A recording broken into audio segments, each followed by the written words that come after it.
Good evening सभी साथियों को। स्वागत है आपका लूसेंट की कक्षा में। साथियों, आज का जो टॉपिक है बहुत ही बेहतरीन है। यूनिट नंबर सबको पता है 15, मौर्य साम्राज्य।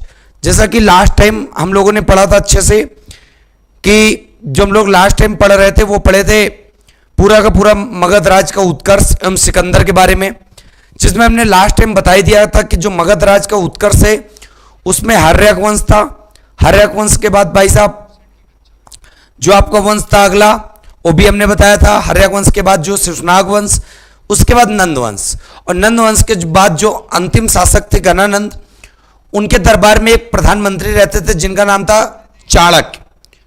और चाणक्य की क्या हो गई थी? बेइज्जती घनानंद के द्वारा, तो उनको भगा दिया गया था। वो रास्ते में जब जा रहे थे तो चंद्रगुप्त मौर्य एक खेल खेल रहे थे जिसको कहते थे राजकीलम।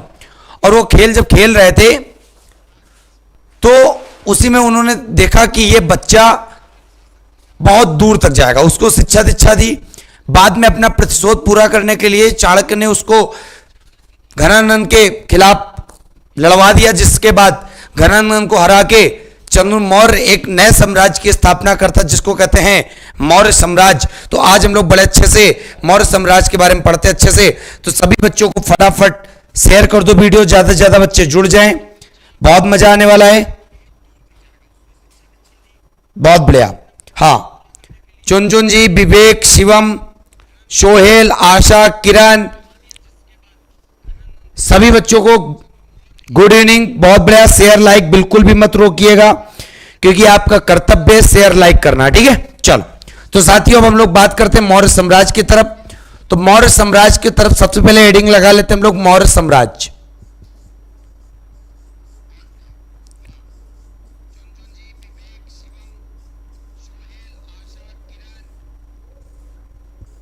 अब देखते हैं हम लोग मौर्य साम्राज्य के बारे में बहुत अच्छे से जबरदस्त अंदाज में, ठीक है।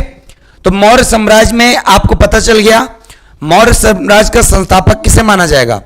तो मौर्य साम्राज्य का संस्थापक माना जाता चंद्रगुप्त मौर्य को। चंद्रगुप्त मौर्य को, जिसने नंद वंश के अंतिम शासक घनानंद को हराकर एक नए वंश की स्थापना की जिसका नाम है मौर्य साम्राज्य। और मौर्य साम्राज्य में जो प्रमुख शासक राज करेंगे वो 3 राजा शासन करेंगे। एक का नाम होगा चंद्रगुप्त मौर्य, उसके बाद उनके लड़के होंगे बिंदुसार, उसके बाद जो प्रमुख शासक होगा यहाँ पे वो होगा अशोक। और 3 शासकों के बारे में ही अच्छे से हम लोग पढ़ाई करते हैं यहाँ पे।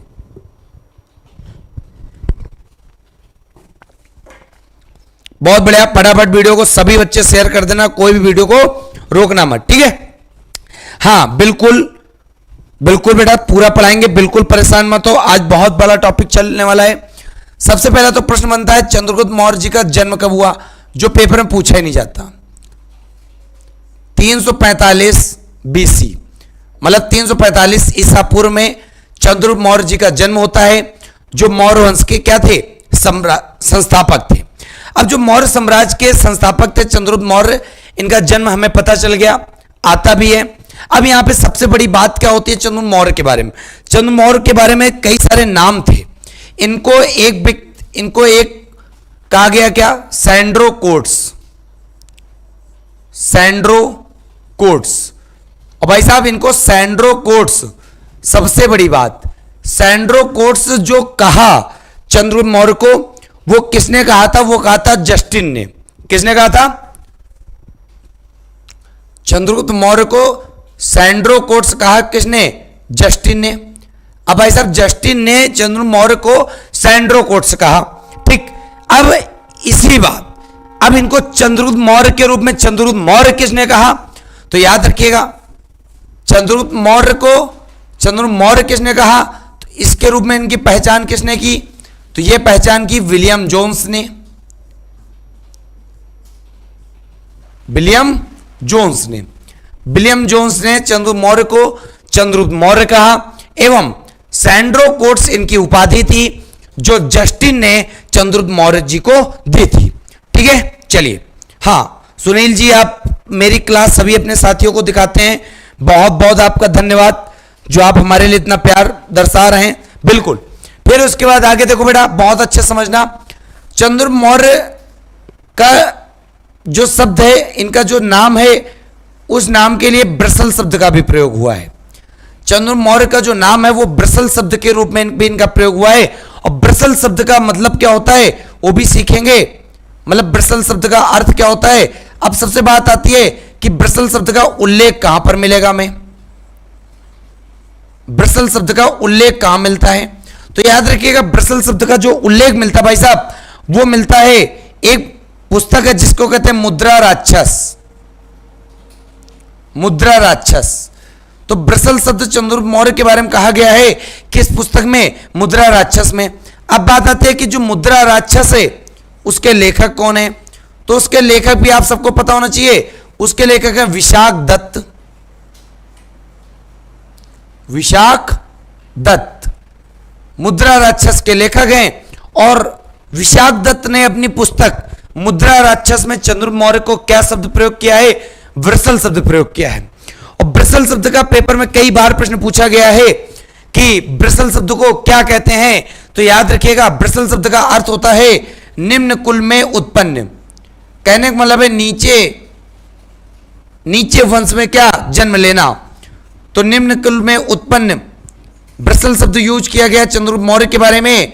और ये चीज कहां मिलती है, मुद्रा राक्षस में मिलती है। और मुद्रा राक्षस के लेखक किसे माना जाता है, विशाख दत्त को माना जाता है। भाई साहब देखो, अगर वीडियो को आप शेयर नहीं करोगे, लाइक नहीं करोगे, तो हमारा energy level, motivation level automatic down हो जाएगा। ठीक है, फिर आप हमसे उम्मीद रखते हो कि सर जी आपको कंटिन्यू पढ़ाएं, लगातार पढ़ाएं, तो भाई साहब थोड़ा सा कमजोर पड़ता है, मामला नहीं बन पाता है। ठीक है, तो हमारा एनर्जी लेवल तभी बना रहेगा जब आप हमें प्यार करोगे, जब वही वाला हाल है ना कि आप हमें सपोर्ट करोगे, मैं आपसे सपोर्ट करूंगा। करंट अफेयर्स के टिप्स पूछ रहे हैं, मैं सब कुछ पढ़ाने के लिए तैयार हो जाऊंगा, बट आप हमारा एक बार सपोर्ट करो दिल से। ठीक है, बिल्कुल। हाँ, नीरू जी, सभी बच्चे कह रहे हैं आप बहुत अच्छा पढ़ाते हो। बेटा, अच्छा पढ़ाने से मतलब नहीं है, आपका प्यार कितना हमारे प्रति वो मैटर करते हैं। जो शायद हमको नहीं लग रहा है कि आप लोग हमें उस तरह प्यार करते हैं जिसे और व्यक्तियों को आप प्यार करते हैं। ठीक है, फिर आगे बात समझो।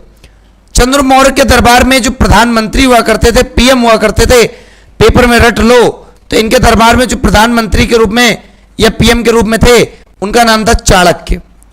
और चाणक्य के बारे में प्रश्न और सारे हैं, वो क्या है तो वो भी देख लो।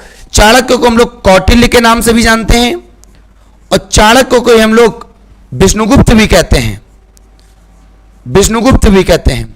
तो ये चाणक्य के अन्य नाम हैं। तीनों पेपर में प्रश्न पूछे जाते हैं। और चाणक्य पहले नंद वंश के अंतिम शासक घनानंद के दरबार में रहते थे। घनानंद ने इनकी बेइज्जती कर दी थी, तब से ये चंद्रगुप्त मौर्य के पास गए, जहां से इनको राजकिलम खेल खेल थे। उसके बाद इनको लेकर आए, उसके बाद घनानंद को गद्दी से हटा फेंका। फिर बात बहुत अच्छी आती है कि चाणक्य की जो पुस्तक का नाम है बुक, उस पुस्तक को क्या कहते हैं, तो उस पुस्तक को कहते हैं अर्थशास्त्र। अर्थशास्त्र भाई साहब किसकी पुस्तक का नाम है, चाणक्य की पुस्तक का नाम है। और सबसे बड़ी बात मैं आपको बता दूं, जो चाणक्य हैं वही है कौटिल्य और वही है विष्णुगुप्त। नाम एक व्यक्ति एक है, नाम अनेक हैं। तो इसका मतलब ये मत कंफ्यूज हो जाना कि व्यक्ति अलग अलग हैं। सबसे बड़ा मैटर प्रश्न बन जाता है, चाणक्य के अन्य नाम क्या है, तो चाणक्य के अन्य नाम है विष्णुगुप्त है। चाणक्य का अन्य नाम क्या है, तो चाणक्य का अन्य नाम कौटिल्य है। और इनकी पुस्तक जो है वो है अर्थशास्त्र। वो वाली अर्थशास्त्र नहीं जो प्रेजेंट टाइम में हम लोग आर्थिक क्रियाओं से संबंधित बात करते हैं, जिसमें हम लोग बैंकों के बारे में पढ़ते हैं, जिसमें हम लोग पंचवर्षीय योजना के बारे में पढ़ते हैं, जिसमें हम लोग मुद्रा के बारे में बात करते हैं। ऐसी कोई अर्थशास्त्र की बात नहीं है ये। इस अर्थशास्त्र का संबंध जो है, तो याद रखिएगा, इस अर्थशास्त्र का संबंध जो पेपर में पूछा जाता है वो पॉलिटिक्स से रिलेटेड है, मतलब राजनीति से संबंध होता है। चाणक्य द्वारा रचित अर्थशास्त्र का संबंध राजनीति से है, याद रखिएगा। फिर यहीं पे प्रश्न बहुत बड़ा उठता है कि जो प्रेजेंट टाइम में अर्थशास्त्र चल रही है, उस अर्थशास्त्र के लेखक किसे माना जाता है, तो जो प्रेजेंट टाइम में अर्थशास्त्र चल रही है भाई साहब, उसके लेखक जो मॉडर्न इकोनॉमी के हैं, जो प्रेजेंट टाइम के अर्थशास्त्र के मॉडर्न इकोनॉमी, तो उसके लेखक आपको याद रखना है, उनका नाम है एडम स्मिथ। जनक मॉडर्न इकोनॉमी एक प्रकार से कह सकते हो आधुनिक अर्थशास्त्र के जनक कौन है, फादर कौन है, एडम स्मिथ है। और सबसे बड़ी बात, एडम स्मिथ की जो पुस्तक है, बुक है, उस बुक का नाम क्या है? तो उस बुक का नाम है the wealth of nation. The wealth of nation. अब सबसे बड़ी बात, एडम स्मिथ ने यह पुस्तक जो लिखी वो किस सन में लिखी? 1776 में लिखी थी। और इससे भी बड़ी बात, 1776 याद रख लेना, 4 जुलाई 1776 मतलब अमेरिका का स्वतंत्रता दिवस। और 4 जुलाई को अमेरिका का स्वतंत्रता दिवस है। और उसके एक दिन बाद हमारे लिए भी कुछ उपलब्धि है। तो याद समझ सकते हो कि उसके एक दिन बाद क्या उपलब्धि है। और 4 जुलाई 1776 को freedom day of the America. और अमेरिका के खोजकर्ता माना जाता है किसे? तो वो माना जाता है कोलंबस को, जो कहां का निवासी था? स्पेन का निवासी था। तो उम्मीद करते इतनी बात आपको समझ में आ गई होगी। और वीडियो को लाइक भी कर रहे होगे, शेयर भी कर रहे होगे और अपने साथियों के साथ बता भी रहे होगे। भाई साहब बहुत बढ़िया, जबरदस्त तरीके से मजा आ रहा ना? हाँ, वीडियो को शेयर कर देना भाई साहब। देखो भाई, लाइक शेयर करोगे इस मास्टर के लिए। तुम कहते हो सिर्फ सर आप बहुत अच्छा पढ़ाते हो, बहुत अच्छा पढ़ाते हो। भाई साहब अगर अच्छा पढ़ाते हैं ना तो आपका राइट बनता है कि थोड़ा सा हमें दूर तक आप ले जाओ। ठीक है, चलो बहुत बढ़िया। हाँ, अब यहीं पे मैं आप सबको बता दूं, स्क्रीनशॉट आप ले सकते हो। स्क्रीनशॉट लेने के बाद हम लोग बात करेंगे आगे की तरफ। फटाफट सभी बच्चों से निवेदन है कि एक बार स्क्रीनशॉट ले लें और एक बार मैं रिवीजन भी करवाऊंगा। यहाँ पे आज हम लोग पढ़ लें मौर्य साम्राज्य। मौर्य साम्राज्य के संस्थापक चंद्र मौर्य को माना जाता है, जिन्होंने नंद वंश के अंतिम शासक घनानंद को हराकर एक नए वंश की स्थापना की थी, जिसका नाम था मौर्य वंश। और मौर्य वंश की स्थापना इन्होंने अकेले नहीं की थी। घनानंद के दरबार में प्रधानमंत्री हुआ करते थे चाणक्य। चाणक्य के अन्य नाम थे कौटिल्य और विष्णुगुप्त, जिनकी पुस्तक अर्थशास्त्र है, जिसका संबंध डायरेक्ट राजनीति से है। ठीक है, इनकी सहायता से चंद्र मौर्य ने एक नए साम्राज्य मौर्य साम्राज्य की स्थापना की। और चंद्र मौर्य को सबसे पहले सैंड्रो कोट्स के नाम से जाना गया। और सैंड्रो कोट्स के रूप में इनकी पहचान की जस्टिन ने। बाद में इनको चंद्र मौर्य के नाम से किसने जाना? तो जाना विलियम जोन्स ने। और सबसे बड़ी बात चंद्र मौर्य के बारे में कि इनका एक शब्द अर्थ मिलता है, इनको व्रसल के नाम से जाना जाता है। और व्रसल का उल्लेख मुद्रा राक्षस में मिलता है। और मुद्रा राक्षस के लेखक विशाख दत्त को माना जाता है। और व्रसल का अर्थ होता है निम्न कुल में उत्पन्न, मतलब निम्न कुल में जन्म लेने वाला व्यक्ति। क्लियर है? चलो बहुत बढ़िया। रंजना त्रिपाठी, मजा आ रहा ना? मजा तो आना चाहिए भाई साहब। हाँ भाई साहब, डेली मैं शाम को 7 बजे लाइव आता हूं, बट थोड़ा सा टेक्निकल इशू हो गई है, तो आज मैं क्लास में डिस्टर्ब नहीं कर रहा हूं, फिर भी आया हूं। ठीक है, चलिए बहुत बढ़िया। सभी बच्चों को मजा आ रहा है ना?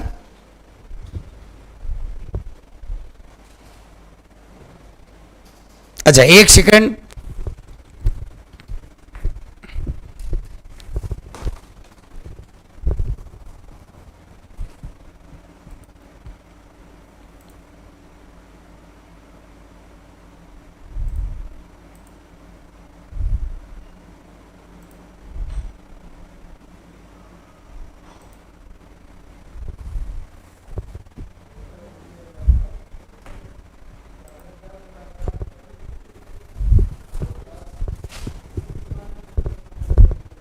चलिए अब आवाज की उम्मीद करते प्रॉब्लम सॉल्व हो गई होगी और सभी बच्चों को वॉइस बिल्कुल प्रॉपर वे में मिल रही होगी। चलो बहुत बढ़िया। हाँ, आप लोगों ने स्टेटस लगा दिया, बिल्कुल। हाँ, मनोज जी डेली मैं 7 बजे पढ़ाऊंगा, याद रखिएगा। चलिए, हाँ बिल्कुल, सभी बच्चों को उम्मीद करते समझ में आ रहा होगा। अब भाई साहब बात करेंगे बहुत अच्छे से। उसके बाद हमने बात की जो प्रेजेंट टाइम की अर्थशास्त्र चल रही मॉडर्न इकोनॉमी, उसके जनक एडम स्मिथ। और एडम स्मिथ की बुक का नाम है द वेल्थ ऑफ नेशन और इसकी लिखी कब थी? 1776 में। तो यहीं पे एक बात करेंगे, बहुत छोटी सी बात करेंगे, जिसके बारे में छोटा सा टर्म है, तो देख लेते हैं क्या टर्म है। भाई साहब जो 1776 है, 1776 से हम एक टर्म और चोरी कर लेते हैं। उस टर्म का नाम क्या है? 4 जुलाई 1776। यहीं पे स्टैटिक जीके का संबंध बना लेते हैं। तो 4 जुलाई 1776 का मतलब हुआ अमेरिका स्वतंत्रता दिवस। अमेरिका स्वतंत्रता दिवस 4 जुलाई 1776। तो जब अमेरिका स्वतंत्रता दिवस मतलब 4 जुलाई 1776, फिर यहीं पे याद रखिएगा अमेरिका के खोजकर्ता कौन है, तो अमेरिका के खोजकर्ता जिनका नाम था कोलंबस। और कोलंबस कहाँ के निवासी थे, तो भाई साहब कोलंबस जो निवासी थे वो निवासी थे कहाँ के, स्पेन के। और यहीं पे याद रखिएगा अमेरिका खोज कब की गई थी, 1492 में की थी। अब यहीं पे याद रखिएगा स्पेन की कैपिटल क्या है, तो स्पेन की कैपिटल है मैड्रिड। मैड्रिड, ठीक है, तो मजा आ रहा होगा। और मैड्रिड में क्या है कि एक दो संगठन आप पढ़ते हो विश्व में, एक संगठन पढ़ते हो जिसका नाम है WTO। और WTO मतलब एक होता है वर्ल्ड ट्रेड ऑर्गेनाइजेशन जिसको कहते हैं विश्व व्यापार संगठन, और एक WTO का मतलब होता है वर्ल्ड टूरिज्म ऑर्गेनाइजेशन, विश्व पर्यटन संगठन। तो भाई साहब विश्व व्यापार संगठन का मुख्यालय तो जेनेवा में, लेकिन वर्ल्ड टूरिज्म ऑर्गेनाइजेशन मतलब विश्व पर्यटन संगठन, विश्व पर्यटन संगठन, इसका हेडक्वार्टर कहां पर है, तो भाई साहब इसका हेडक्वार्टर पड़ता है कहां पर, मैड्रिड में। तो इससे पता यह चलता है कि स्टैटिक जीके भी इस तरह पढ़ते हैं। स्टैटिक जीके लोग शब्दों से पकड़ते होंगे, बट मैं सन से पकड़ता हूं कि सन हमें कहां पर क्या दिख गया, याद रखिएगा, ठीक है। सन हमें कहां पर क्या दिख गया, तो मजा तो इसी बात में ना कि आप सन से कितनी जीएस बना सकते हो।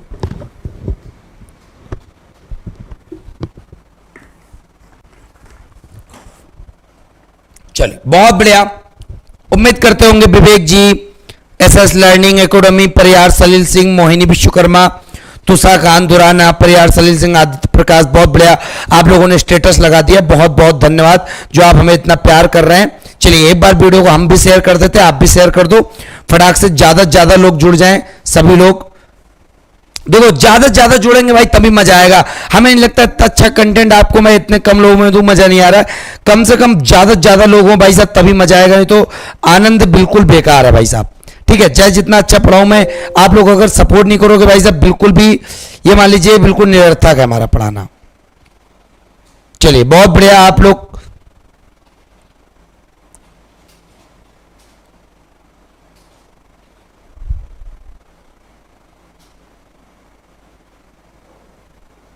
चलिए बहुत बढ़िया। हाँ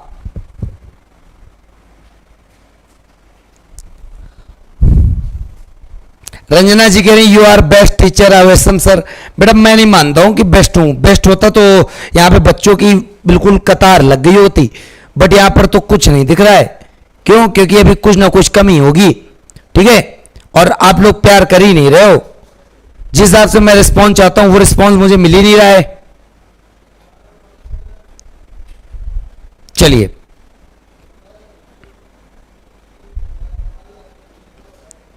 पता है दिल तो करता है बिल्कुल आपके सामने मैं वो कंटेंट दे दूं जो कभी आपने पाया ही ना हो, बट दिल एक ये भी करता है कि भाई साहब तुम लोग सपोर्टिव नहीं हो, तुम लोग बस चाहते हो अरे काम निकालो इसको फेंको, ठीक है। चलो बहुत बढ़िया, गंभीर जी आपका भी नाम ले लिया हमने, ठीक है। चल हाँ भाई साहब आगे देखो चंद्रगुप्त मौर्य के बारे में और आगे देखते हैं चीजें, बहुत सारी चीजें, हाँ बिल्कुल। फिर उसके बाद इनका जन्म होता है 345 ईस्वी में। फिर चंद्रगुप्त मौर्य जी जो हैं, फिर आगे देखते हैं चंद्रगुप्त मौर्य जी के बारे में। चंद्रगुप्त मौर्य जो है ना,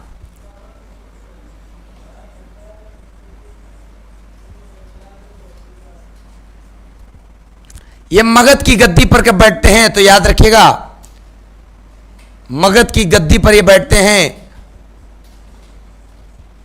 322 ईसा पूर्व, मतलब 322 BC मगध की गद्दी पे अपना राज सिंहासन कराते हैं, ठीक है। चलिए तो उम्मीद करते हैं ये बात समझ में आ गई होगी आपको। फिर उसके बाद चंद्रगुप्त मौर्य के दरबार में एक वो आया था, क्या नाम है, राजदूत, और उस राजदूत का नाम था मैगस्थनीज।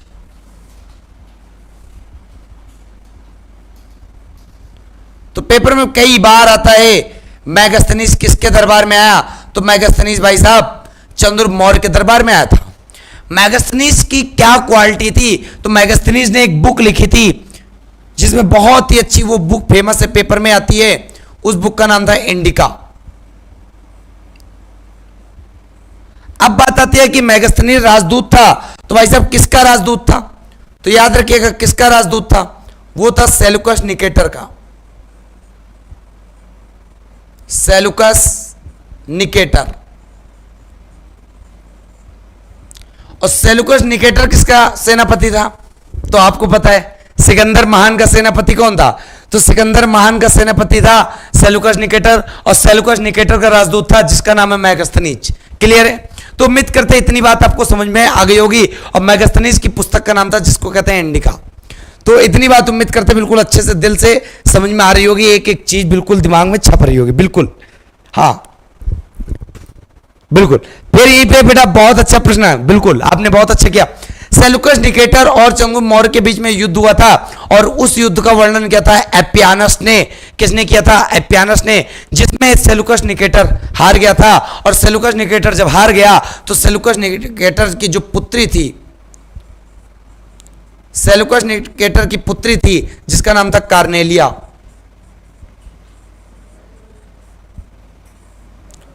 और कार्नेलिया का विवाह हो गया किससे? कार्नेलिया का विवाह हो गया चंद्रगुप्त मौर्य से। और जब कार्नेलिया का विवाह हो गया चंद्रगुप्त मौर्य से, उसके बाद दहेज में क्या दिए? तो सेलुकस निकेटर जो था, सेलुकस निकेटर ने दहेज में इसको 4 प्रांत दे दिए, संधि के अनुसार 4 प्रांत दे दिए, काबुल, कंधार, हेरात और मकरान। ठीक है, तो याद रखिएगा विवाह हो गया कार्नेलिया से, जिसमें 4 प्रांत दे दिए सेलुकस निकेटर ने किसको? चंद्रगुप्त मौर्य को। और उन 4 प्रांतों के नाम आप याद रखिएगा बहुत अच्छे से, काबुल, कंधार, हेरात और मकरान। ठीक है, 4 प्रांत थे जिसमें सेलुकस निकेटर ने 4 प्रांत दे दिए किसको? चंद्रगुप्त मौर्य जी को। और विवाह भी हो गया इनकी पुत्री कार्नेलिया जी से। ठीक है, तो इस प्रकार आपको पूरा का पूरा कॉन्सेप्ट एक लय में बिल्कुल समझ में आ रहा होगा। ठीक है, क्लियर? इतनी बात क्लियर है? चलो, बहुत बच्चों को अच्छे समझ में आ गया। चलिए, हाँ बिल्कुल, क्या बात है। हाँ, चंद्रगुप्त मौर्य किस धर्म के थे? तो भाई साहब चंद्रगुप्त मौर्य जो थे वो थे जैन धर्म के। और जैन धर्म की इन्होंने शिक्षा दीक्षा किससे ली? तो जैन धर्म की शिक्षा दीक्षा ली एक गुरु थे जिनका नाम था भद्रबाहु।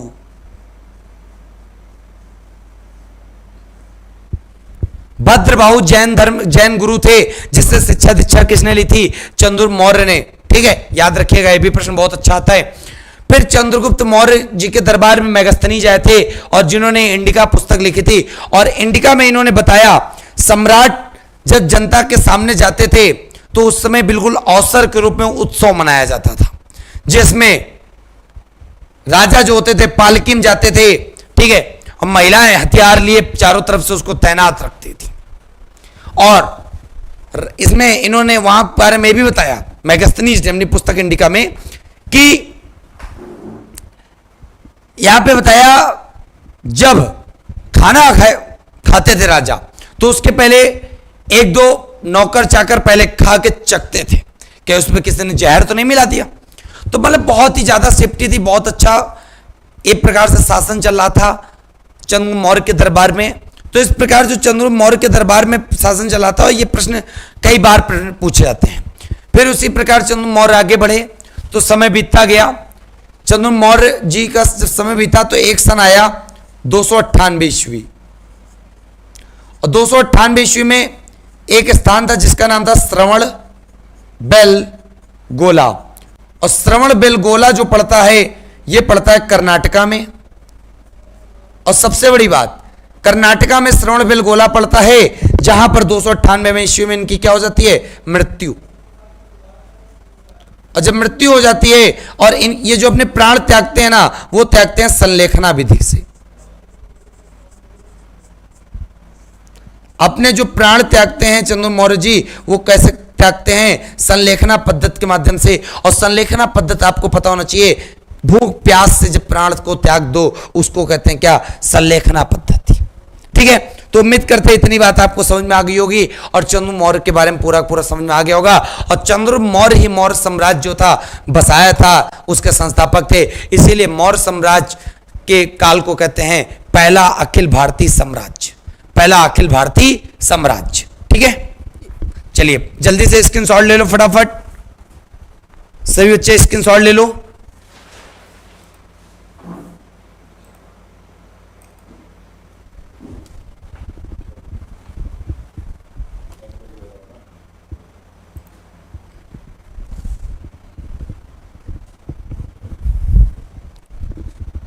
चलिए उम्मीद करते हैं आपने स्क्रीनशॉट ले लिया होगा, चंद्र मौर्य के बारे में पूरा पूरा समझ में आ गया होगा।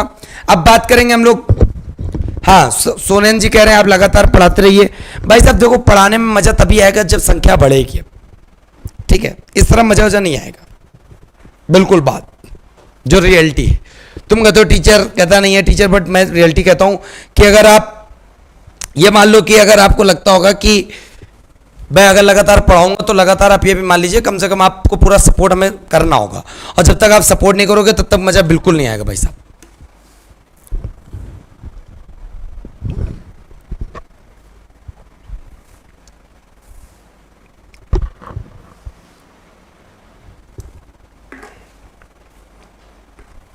चलिए बहुत बढ़िया, आप लोग लाइक कर रहे हैं, बहुत बड़ी बात है यही। चलिए अब बात करेंगे चंद्र मौर्य के बाद, आपने स्क्रीनशॉट ले लिया होगा। इसके बाद जो गद्दी पर बैठेगा उसका नाम होगा इनका बेटा, जिसको कहते हैं बिंदुसार। मगध की गद्दी पर अब जो बैठता है उसका नाम है बिंदुसार। अब बिंदुसार के बारे में बहुत अच्छा प्रश्न है, इनके बारे में कई सारे एक तो नाम आते हैं। सबसे पहला तो प्रश्न आता है, बिंदुसार को अमित्रघात के नाम से जानते हैं।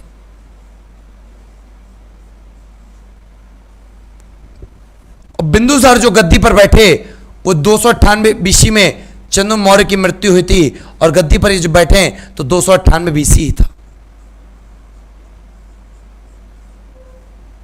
298 बीसी में ये गद्दी पर बैठते हैं बिंदुसार, और इनको अमित्रघात के नाम से जानते हैं। और अमित्रघात का मतलब क्या होता है? शत्रु विनाशक।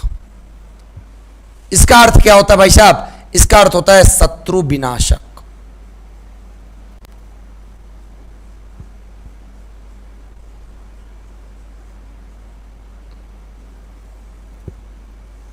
ठीक, शत्रु विनाशक अर्थ होता है किसका? अमित्रघात का। और अमित्रघात जो जाने जाते हैं, इनका एक अन्य नाम था, एक प्रकार से कह सकते हो बिंदुसार को ही हम लोग अमित्रघात कहते हैं। यहीं पे याद रखिएगा, एक बहुत बढ़िया प्रश्न आता है, पेपर में पूछा भी जाता है, बिंदुसार को वायु पुराण में क्या कहा जाता है? बिंदुसार का नाम वायु पुराण में जो है दर्ज है उसको कहते हैं वारिसार।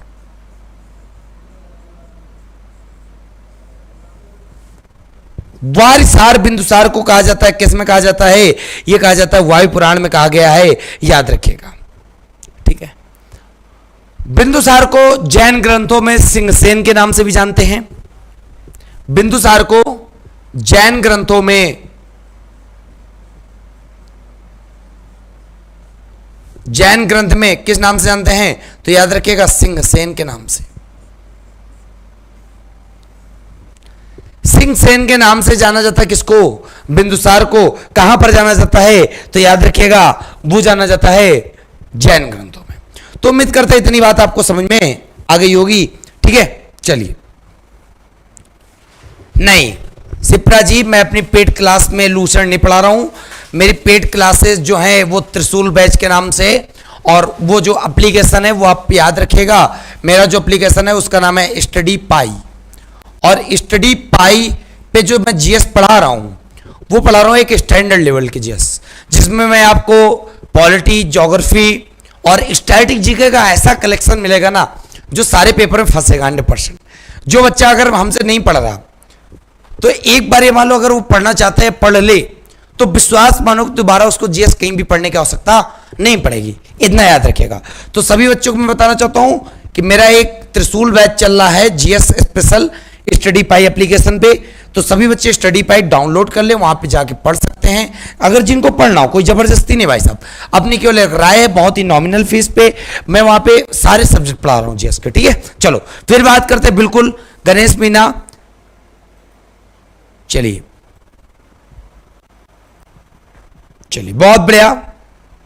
हाँ अंबू सर कल क्लास लेंगे बेटा, परेशान मत हो। ठीक है, हाँ चलो फिर उसके बाद बात करते हैं बिंदुसार किस संप्रदाय का अनुयायी था। तो बिंदुसार जो था वो आजीवक संप्रदाय का अनुयायी था।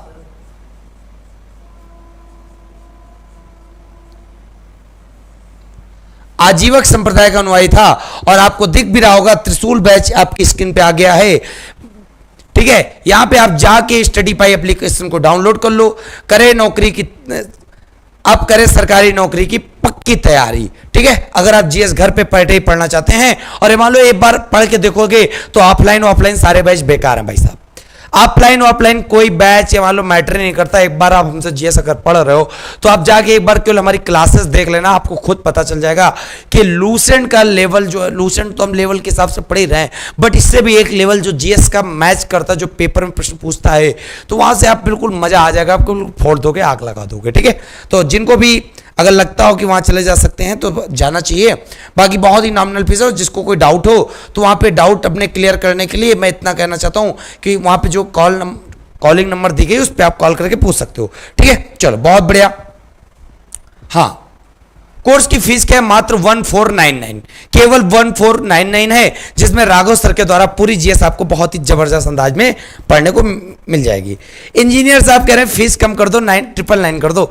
मैं साहब आपको बताना चाहता हूं एक चीज, बहुत छोटी सी बात है भाई साहब, एक सब्जेक्ट में पढ़ाने नहीं आया हूं। ठीक है, वहां पे मैं आपको ज्योग्राफी भी दूंगा, पॉलिटी भी दूंगा, हिस्ट्री भी दूंगा और साइंस भी दूंगा, पर्यावरण भी दूंगा। तो भाई साहब थोड़ा सा तो ख्याल रखो, लोग तो एक एक सब्जेक्ट पढ़ा रहे हैं 999 रुपए में, मैं 1499 में सारे सब्जेक्ट पढ़ाने के लिए तैयार हूं और एक स्टैंडर्ड लेवल आपको मिलेगा। चलिए स्क्रीन से हटा दिया जाए, अब बात करेंगे हम लोग आगे की तरफ। चलिए, तो स्टडी पाई आपको डाउनलोड कर लो जितने लोग देखना चाहते हैं। हाँ, आजीवक संप्रदाय से थे भाई साहब, बहुत मजा आ जाएगा। मान लो वहां पे स्टैटिक जीके ऐसे जीएस पढ़ोगे ना तो आनंद ही आनंद है, परमानंद की अनुभूति मैं करा दूंगा। ठीक है, चलो बहुत बढ़िया। हाँ, आजीवक संप्रदाय था। अब यहीं पे याद रखिएगा, बिंदुसार के शासनकाल के दौरान दो विद्रोह हुए थे। बिंदुसार के शासनकाल के दौरान में एक जगह का नाम था जिसको कहते थे तक्षशिला, और तक्षशिला में दो विद्रोह हुए। तक्षशिला में क्या हुए? दो विद्रोह हुए, और दोनों विद्रोह को दबाने के लिए एक जगह भेजा किसको? अपने बेटे सुसीम को, और एक जगह भेजा अपने बेटे अशोक को। तो भाई साहब बिंदुसार ने तक्षशिला में दोनों विद्रोहों को दबाने के लिए एक जगह भेजा अपने बेटे सुसीम को तथा दूसरी जगह भेजा अपने एक बेटे को जिसका नाम है अशोक। ठीक है, तो इतनी बात आप लोग याद रखिएगा। ठीक है, चलो बहुत बढ़िया, क्लियर हो गई बात। मोंटी जी आप नए हैं, कोई बात नहीं, बहुत बढ़िया। हाँ, बस आपको समझ में आना चाहिए, नए पुराने से कोई लेना देना नहीं है, मेरा तो टारगेट भी यहीं पे। ठीक है, चलो बहुत बढ़िया। हाँ, ये तो मैंने आपको पहले बता दिया था कि सीरियन नरेश एक थे एंटियोकस, एंटियोकस के दरबार में आए, एंटियोकस के राजदूत थे जिसका नाम था क्या?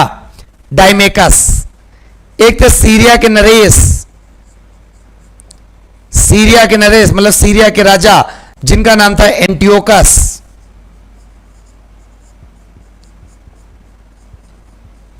और एंटियोकस का जो राजदूत था उसका नाम था डायमेकस।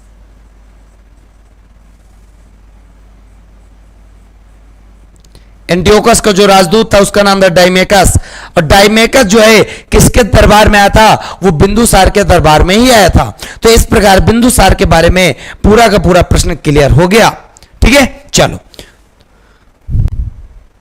अच्छा, जतिन सिंह कह रहे हैं आप आदमी सही नहीं हो। अच्छा, मैं जानवर हूं। जतिन साहब कह रहे हैं कि आप आदमी सही नहीं हो, क्या बात है, मैं इनको एनिमल दिख रहा हूं। ठीक है,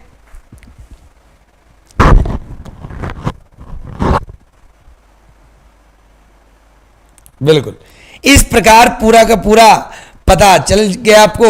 और एक आपने लेखक पढ़े थे शुरुआत में, बिंदुसार को 16 राज्यों का विजेता बताया जाता है। बिंदुसार को 16 राज्यों का विजेता बताया जाता है। और याद रखिएगा 16 राज्यों का जो विजेता बताया है वो बताया है किसने? वो बताया है तारानाथ जी ने। और तारानाथ के बारे में बहुत ही इंपॉर्टेंट प्रश्न है कि इनकी दो पुस्तक हैं। एक पुस्तक का नाम है जिसको कहते हैं कयंगुर और एक पुस्तक का नाम है जिसको कहते हैं तयंगुर।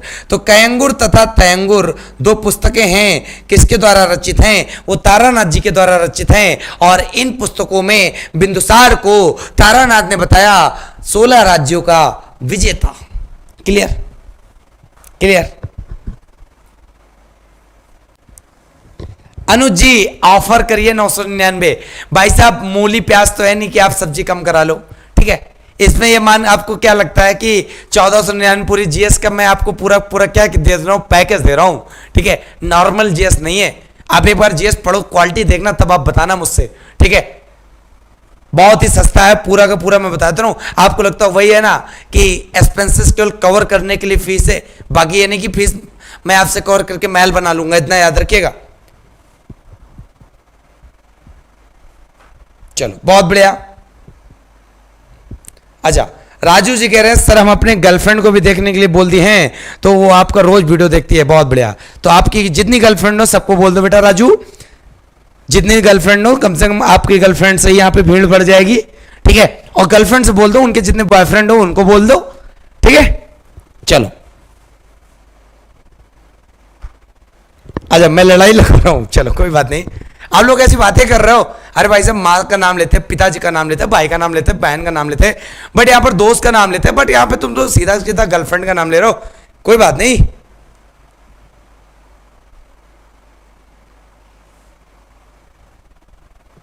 अच्छा बहुत बढ़िया, समझ में आ रहा है ना भाई साहब। जो अब अगला गद्दी पे आएगा वो बिंदुसार के बाद कौन आएगा तो पता होना चाहिए। वो आएगा गद्दी पे कौन? जिसका नाम है अशोक। तो अशोक महान के बारे में एक एक चीज सीखते हैं जबरदस्त अंदाज में, ठीक है। चलो हाँ गंभीर जी कह रहे हैं अगर गर्लफ्रेंड ना हो तो भाई साहब क्या करना है यार, फ्रेंड है, फ्रेंड को भेज दो, क्या परेशान हो, ठीक है। मिक्की जी क्लास की टाइमिंग इवनिंग में 7 PM है। चलो बिंदुसार की फटाफट स्क्रीनशॉट ले लो। आप स्क्रीनशॉट बिंदुसार का ले लो। अब बिंदुसार के बारे में अगर मान लो इतनी जानकारी आपने पढ़ ली तो इनफ है, इनफ, दैट्स इनफ। इसके अलावा आपको एक शब्द नहीं पढ़ना, बिकॉज यहां से पेपर एक भी प्रश्न ऊपर नहीं पूछेगा।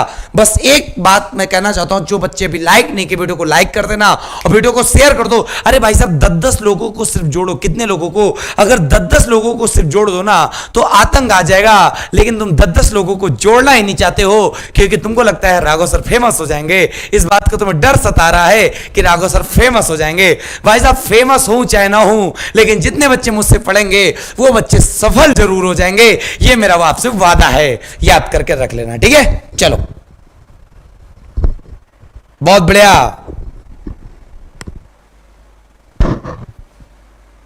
अच्छा हाँ संविधान निर्माता के जन्म दी है एंड उसके पीछे पर तो भाई साहब आज तो अच्छा संविधान निर्माता जी का जन्मदिन है तो उनके बारे में कुछ स्पेशल मैं बताना चाहता हूं। तो देख लो चीजें बहुत जबरदस्त अंदाज में बताऊंगा। आज है तारीख कितनी? 14 अप्रैल। और 14 अप्रैल का मतलब अब भाई समझ लो, तुमको मजा ना आ जाए तो बता देना। अगर ये कॉन्सेप्ट तुम्हें समझ में आ जाए तो विश्वास मानना 10-10 लोगों को शेयर कर देना, तब तुम कहना हाँ राघव सर क्या पढ़ाते हैं। और याद कर लेना जो मैं तुमको बता रहा हूं ना स्टैटिक जी के ऐसे पढ़ी जाती है। तो 14 अप्रैल मतलब डॉक्टर भीमराव अंबेडकर जयंती। डॉक्टर भीमराव, केवल बस आप अपने 5 मिनट यहां दीजिएगा, 5 मिनट कंटिन्यू रहना। तुमको ना मजा आ जाए तो आप बताना, बस ज्यादा मैं बात नहीं करूंगा। डॉक्टर भीमराव अंबेडकर जयंती कब मनाई जाती? वो मनाई जाती है 14 अप्रैल को। और याद रखिएगा जिस दिन डॉक्टर भीमराव अंबेडकर जयंती मनाई जाती है उसी दिन 14 अप्रैल को मनाया जाता है राष्ट्रीय जल दिवस, नेशनल वाटर डे, ठीक है। तो ये भी आपको क्लियर हो गया। अब राष्ट्रीय जल दिवस तो मनाया जाता है और उसी दिन भाई साहब मनाया जाता क्या? एंड तो ये जहां पे आर शब्द लग रहा है वहां पे एंड शब्द लगेगा और यहीं पे मनाया जाता है विश्व ब्रह्मांड दिवस, वर्ल्ड यूनिवर्स डे। क्लियर है? फिर यहीं पे भाई साहब बहुत ध्यान से देखिएगा, क्या देखोगे जबरदस्त अंदाज में कि जो भीमराव अंबेडकर जी थे इनको हम लोग क्या कहते हैं, तो सारे प्रश्न क्लियर कर लो आज भाई साहब। इनको हम लोग आधुनिक मनु कहते हैं। आधुनिक मनु के नाम से किसे जाना जाता है, तो आधुनिक मनु के नाम से डॉक्टर भीमराव अंबेडकर जी को जाना जाता है। भीमराव अंबेडकर जी को और क्या कहा जाता है, और कहा जाता है आजाद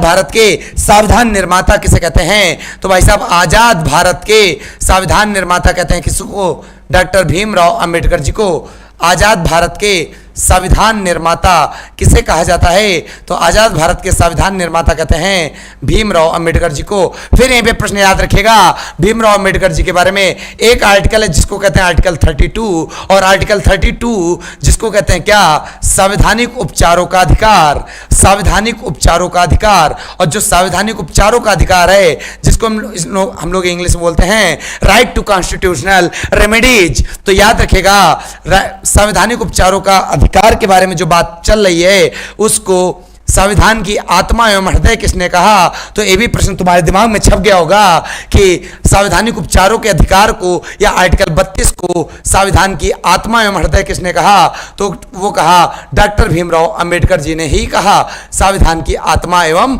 हृदय किसने कहा, तो डॉक्टर भीमराव अंबेडकर जी ने आर्टिकल 32 एवं संवैधानिक उपचारों के अधिकार को कहा। तो ये भी आपको बात समझ में आ गई होगी। फिर यहीं पे प्रश्न याद रखेगा भीमराव अंबेडकर जी के बारे में, संविधान सभा में एक समिति बनी थी जिसको कहते थे प्रारूप समिति, और प्रारूप समिति का एक अन्य नाम था जिसको कहते थे टंकण समिति, और टंकण समिति का एक अन्य नाम था जिसको कहते थे ड्राफ्टिंग कमेटी। तो ये तीन नाम थे। और भाई साहब ये समिति ऐसी थी, कोई समिति होती है तो कोई अध्यक्ष होता है, और ये समिति ऐसी थी जिसमें अध्यक्ष समेत अध्यक्ष थे और साथ में 6 अन्य सदस्य और थे। तो जब 6 अन्य सदस्य और थे तो भाई साहब कुल मिला के भीमराव अंबेडकर जी इसमें क्या थे, वो अध्यक्ष थे। और प्रारूप समिति में टोटल सदस्य कितने थे, टोटल सदस्य 7 थे। किसको, अंबेडकर जी को अध्यक्ष मिला के थे। तो कुल मिला के इतनी बात तुमको समझ में आ गई होगी। फिर भाई साहब बहुत ध्यान समझना, क्या समझोगे, जबरदस्त अंदाज में जो संवैधानिक उपचारों का अधिकार है, तो संवैधानिक उपचारों के अधिकार के बारे में समझना। तुमको ताबड़तोड़ बैटिंग न करा दे तो आप कहना संवैधानिक उपचारों में रिटें जारी की जाती हैं। कितने प्रकार की रिटें होती हैं संविधान में, 5 प्रकार की रिटें होती हैं। और 5 प्रकार की रिटें कौन कौन सी होती हैं, तो याद रखेगा एक रिट होती है जिसको कहते हैं बंदी प्रत्यक्षीकरण, और एक होती है जिसको कहते हैं परमादेश, और एक होती है जिसको कहते हैं अधिकार प्रेक्षा, और एक होती है जिसको कहते हैं उत्प्रेषण, अधिकार प्रेक्षा, और एक होती है उत्प्रेषण, और एक होती है जिसको कहते हैं क्या, आप सबको पता होना चाहिए, प्रतिषेध। तो पेपर में प्रश्न आता है 5 प्रकार की रिटें कहां पर मिलेंगे, तो आर्टिकल 32 में मिलेगा। और इन्हीं रिटों को बाबा जी ने क्या कहा था, संवैधानिक उपचारों को अधिकार, मतलब संविधान की आत्मा एवं हृदय कहा था। और याद रखिएगा ये जो रिटें हैं 5 प्रकार की, इनके बारे में कैसे प्रश्न आता है, ये रिटें जारी करने का अधिकार किसका है, ये रिटें जारी कौन कर सकता है, तो याद रखिएगा इन रिटों को जारी कर सकता है हाई कोर्ट भी जारी कर लेता है, सुप्रीम कोर्ट भी जारी कर लेता है। फिर अगला प्रश्न आता है कि सुप्रीम कोर्ट इन रिटों को किस आर्टिकल के तहत जारी करता है, तो सुप्रीम कोर्ट इन रिटों को आर्टिकल 32 के तहत जारी करता है। हाई कोर्ट इन रिटों को किस आर्टिकल के तहत जारी करता है, आर्टिकल 226 के तहत जारी करता है। और यहां पर राष्ट्रीय जल दिवस की बात कही गई थी 14 अप्रैल को। तो यहां पर एक प्रश्न याद कर लो बहुत ही जबरदस्त अंदाज में, चिड़िया जंगल में गई पानी पीकर मर गई, चिड़िया जंगल में गई पानी पीकर मर गई। तो भाई साहब चिड़िया जंगल में गई पानी पीकर मर गई, और किससे मरी, तो वो मरी टीबी से मर गई। किससे मर गई, टीबी से मर गई। तो यहां पे पेपर में प्रश्न क्या बनेगा, चिड़िया का मतलब होता है, चाहे इंग्लिश में बोलो तो गौरैया, इंग्लिश स्पैरो बोल लो, हिंदी में गौरैया बोल लो। और विश्व चिड़िया दिवस या विश्व गौरैया दिवस कब मनाया जाता है, तो याद रखना 20 मार्च को मनाया जाता है। फिर यहीं पे जंगल मतलब वर्ल्ड फॉरेस्ट डे, या आप कह सकते हो विश्व वन दिवस, ये कब मनाया जाता है, तो भाई साहब ये भी आप कह सकते हो 21 मार्च को। में से कोई मतलब नहीं, गए से कोई मतलब नहीं, पानी से मतलब है। भाई साहब राष्ट्रीय जल दिवस 14 अप्रैल जो आज मनाया जा रहा है भीमराव अंबेडकर जी की जयंती पे, तो यहां पे सब विश्व का मामला चल रहा है। विश्व चिड़िया दिवस, विश्व गौरैया दिवस विश्व जंगल दिवस, तो यहीं पे याद रखिएगा विश्व वाटर दिवस, विश्व वर्ल्ड वाटर डे या विश्व जल दिवस कब मनाया जाता है? तो भाई साहब विश्व जल दिवस मनाया जाता है 22 मार्च को मनाया जाता है। पीकर से कोई मतलब नहीं, मरने का मतलब होता शहीद हो गई, और जब शहीद हो गई तो आप सबको पता है 23 मार्च ऐसा दिन है जब भगत सिंह राजगुरु और सुखदेव को फांसी पर सूली चढ़ा दी गई थी, और वो तारीख थी 23 मार्च 1931 को। तीन क्रांतिकारी भगत सिंह, राजगुरु और प्लस सुखदेव, तीन लोगों को फांसी पर लटका दिया गया था। जब से मनाया जाता है राष्ट्रीय शहीद दिवस। और याद रखिएगा टीबी, टीबी मतलब होता तपेदिक, ट्यूबरकुलोसिस, और याद रखिएगा यह तारीख मनाई जाती है 24 मार्च को। और भाई साहब 24 मार्च विश्व तपेदिक दिवस, विश्व टीबी दिवस। अब भाई साहब कमेंट करके बता देना कि 14 अप्रैल क्या होता है। देखो विराम मैं तभी लूंगा जब मैं तुमको पढ़ा के छोड़ूंगा, वरना बेकार है। अब तुम लोग एक, जितने बच्चे यहां देख रहे थे ईमानदारी से, जिन्होंने लाइक नहीं किया था लाइक कर देना, और अगर तुम्हें लगता हो इस मास्टर में काबिलियत है पढ़ाने की तो वीडियो को शेयर भी कर देना, और सबको बता भी देना कि भाई साहब पढ़ लो, रिकॉर्ड तोड़ देगा ये मास्टर जीएस में। कमेंट करके बता देना कि भाई साहब 14 अप्रैल की वैल्यू क्या समझा दी, और स्टैटिक जीके की क्या भूमिका होती है। स्टैटिक जीके ऐसे नहीं होती है, स्टैटिक जीके वन लाइनर रट के नहीं आती है। स्टैटिक जीके को रिलेट कौन कितना अच्छा करता है वो होती स्टैटिक जीके। बाकी स्टैटिक जीके बहुत सारे यूट्यूब चैनल वाले अपना एक क्वेश्चन लगा लिए, बोलना चालू कर दिए, लिख दिए बड़ा बड़ा थंबनेल में स्टैटिक जीके, तुम उसको मान बैठे static GK. But static GK reality ये है कि एक शब्द को पकड़ लो कितना घूम सकते हो, यह मैटर करता है भाई साहब, यह याद रखिएगा।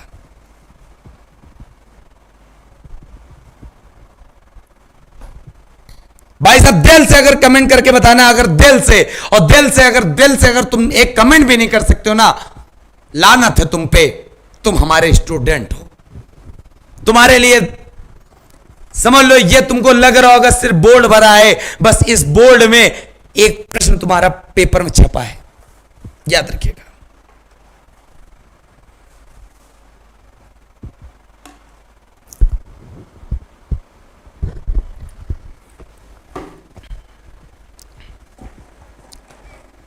चलिए सभी बच्चों को समझ में आ गया, लेकिन सभी बच्चे कमेंट नहीं करेंगे, मुझे पता है ना, बहुत सारे जलते हैं भाई साहब, जलने दो, कोई दिक्कत नहीं, ठीक है।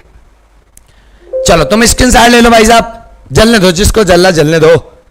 मेरा काम है, मैं अपना बेस्ट दूंगा और बेस्ट ही दूंगा सबको, सभी बच्चों को, किसी को निराश नहीं करूंगा, ठीक है। चलो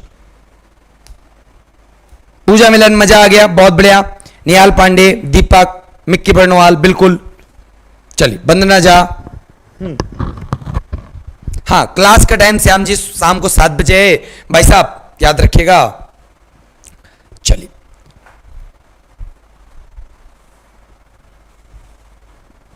चलिए फटाफट आप लोग स्क्रीनशॉट ले लो, फिर बात करेंगे आगे की तरफ।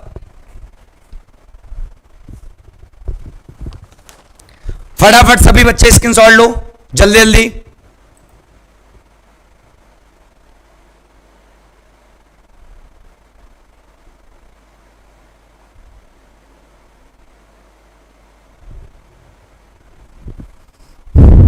चलिए सभी बच्चे बहुत ज्यादा प्यार करते हैं, हमें पता चल रहा है, लेकिन वही वाला हाल है ना कि कुछ प्यार छुप जाता है, कुछ प्यार दिखता नहीं है, कोई बात नहीं।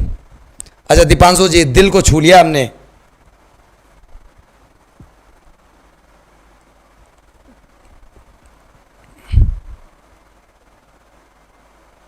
चलिए भाई साहब, उम्मीद करते सभी बच्चों को मजा आ गया होगा ना।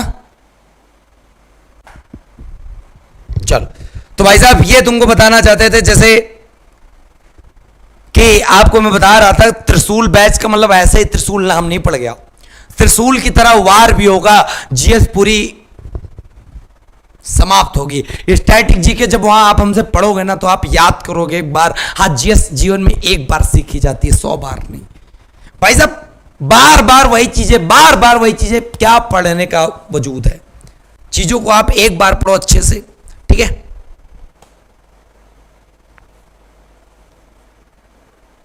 चलिए अब सभी लोग, अब तो भाई साहब कह रहे हैं ना, हाँ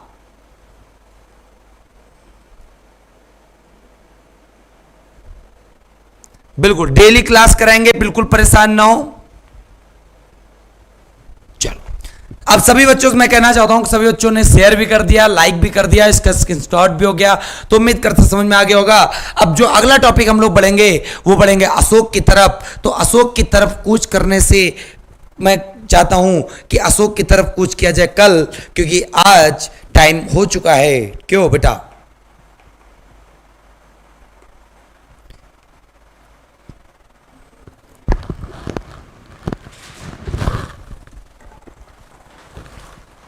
चलिए,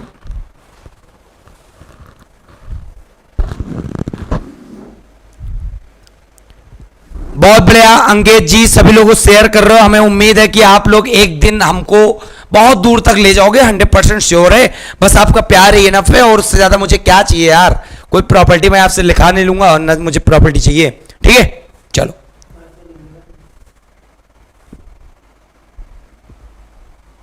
चलो। तो भाई साहब, मेरा ऐप है स्टडी पाई, और मैं आपको अपना त्रिशूल बैच दिखाता हूं। त्रिशूल बैच, ये मान लो अगर आप उसको पढ़ रहे हो तो वहां पे जीएस आप बहुत अच्छे से सीखने वाले हो। कोई भी क्वेरी हो उस पे नंबर दिया गया, आप नंबर पे कॉल कर सकते हैं, पूछ सकते हो, और मात्र 1499 प्लस जीएसटी के साथ आप बैच में ज्वाइन हो सकते हो। और पूरा का पूरा static GK, polity, science, environment, geography सब मैंने कवर किया है, और सब एक बहुत बेहतरीन वे में पढ़ोगे, बहुत सिस्टमैटिक वे में। और 15 तारीख से ये कोर्स स्टार्ट होने जा रहा है। आज 14 अप्रैल है, मतलब कल से शुरू हो रहा है। तो भाई साहब जल्दी से जल्दी एनरोल करा लें जिनको पढ़ना है। बाकी लूसेंट बिल्कुल अपने प्रॉपर वे में चलती रहेगी, उसमें आपको एक सीक्वेंस वाइज पूरी की पूरी जीएस मिल जाएगी। स्टैटिक जीके का तो तांडव है, तांडव सीरीज। चलो तो भाई साहब, अब मैं आपसे विदा लेता हूं, तो उम्मीद करते हैं समझ में आ ही रहा होगा। ठीक है, अच्छा राजू जी, मैं इतना सब याद करते कैसे रखता हूं? चलिए, बस बेटा आप सबका प्यार है, और ईश्वर की कृपा है, माँ बाप का आशीर्वाद है, मित्रों का प्यार है, और सबकी दुआएं हैं मेरे साथ। तो जब दुआएं होती हैं ना सबकी, तो भाई साहब कभी वो पीछे नहीं होता मामला। ठीक है, हाँ भाई साहब, बस एक ही चीज की कमी है, मुझे और कुछ नहीं चाहिए, पता है? आप लोगों को प्यार चाहिए, ज्यादा से ज्यादा शेयर, लाइक, और क्या चाहिए यार? ना मैं किसी घर से खाना मांगने आऊंगा, ना किसी घर में रहने आऊंगा। बस एक गुरु को देखते हुए, उसकी मेहनत तो देखते हुए, आपको लगता हो लूसेंट यार, मैं लूसेंट में मेहनत कर रहा है, अगला मेहनत कर रहा है, तो उसकी मेहनत को कुछ रिजल्ट दे दो, उसकी मेहनत को कुछ रिजल्ट दे दो, बस उससे ज्यादा और क्या चाहिए तुमसे यार? ठीक है, चलिए। हाँ, आज लेट हो गया था, तभी मैं एंड कर रहा हूं क्लास। ठीक है, चलिए। तो साथियों, मैं आपसे मिलता हूं अब एक नए वीडियो के साथ। कल शाम को याद रखिएगा 7 बजे, भूलिएगा मत, बिल्कुल शाम को 7 बजे।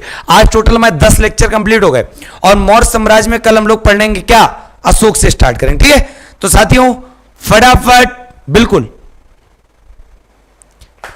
फटाफट आप लोग स्टडी पाई ऐप डाउनलोड कर लो, वहां पर आप पीडीएफ भी प्राप्त करोगे, टेस्ट सीरीज भी फ्री मिलेंगी, बहुत सारी चीजें हैं, और बहुत सारे कोर्स हैं, आराम से बहुत ही नॉमिनल फीस पे आप ज्वाइन हो सकते हो। तो साथियों, हम मिलते हैं आपको कल शाम को 7 बजे। तब तक के लिए ख्याल रखिएगा अपना।